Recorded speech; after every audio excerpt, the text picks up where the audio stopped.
Bienvenue sur la chaîne de Justin Architecte. Je suis Ramo Lutonadio, ingénieur en structure et en conception. Dans cette vidéo, nous allons voir ce que c'est que les planchers. Qu'est-ce qu'on appelle par plancher? Quels sont les types de planchers qui existent? Donc, à tout de suite et on y va. Let's go. Alors, dans le domaine du bâtiment, nous avons plusieurs types de planchers. Nous avons des planchers en bois, des planchers en matériaux composites, les planchers en polystyrène.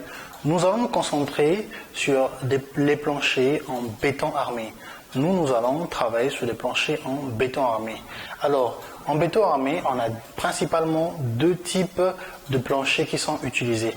Premièrement, nous avons les planchers en dalle pleine. Alors, qu'est-ce qu'un plancher en dalle pleine? Un plancher en dalle pleine, c'est un plancher qui est tout simplement coulé en grands blocs.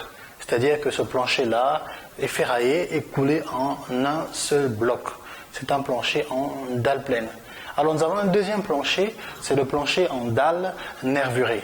Donc, le plancher en dalle nervurée est composé par deux choses. Nous avons premièrement les nervures ou les poutrelles que vous voyez là dans le schéma. Donc, nous avons les nervures qui sont mises de part et d'autre et nous avons les ourdis qui viennent reposer entre ces nervures ou ces poutrelles.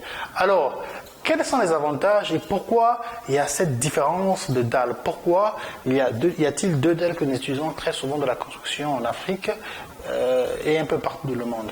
Pour ces deux dalles, nous allons parler des inconvénients et des avantages. Alors, quels sont les inconvénients et quels sont les avantages de ces deux dalles? Nous allons parler de la dalle pleine. Alors, quels sont les avantages de la dalle pleine? La dalle pleine, c'est une dalle qui a beaucoup d'avantages. Vous remarquerez que dans les constructions de bureaux, dans les constructions de grandes surfaces, les dalles pleines sont priorisées. Ce sont des dalles qui peuvent supporter d'énormes charges, sans pourtant avoir de problèmes structurels ou bien avoir de déformations majeures. C'est une dalle formidable et très très résistante. La dalle pleine, c'est l'une des dalles les plus résistantes que l'on trouve actuellement dans le domaine du bâtiment. C'est une dalle ultra résistante. Les inconvénients avec la dalle pleine, c'est le prix, premièrement.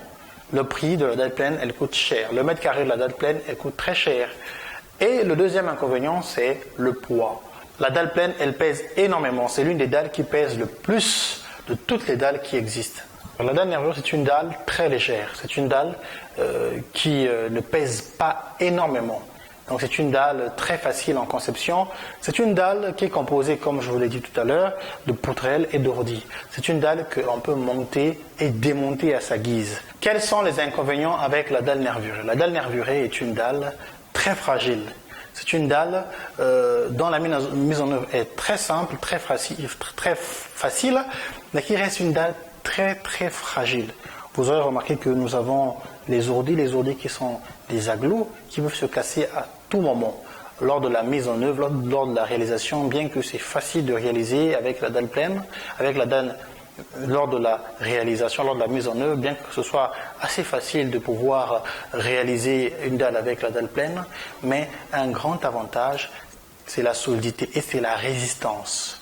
Avec la dalle pleine, nous avons une résistance qui est assurée.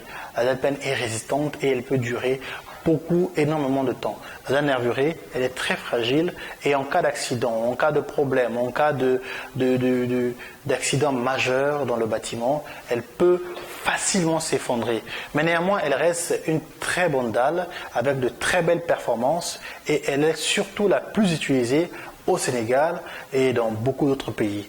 Merci beaucoup.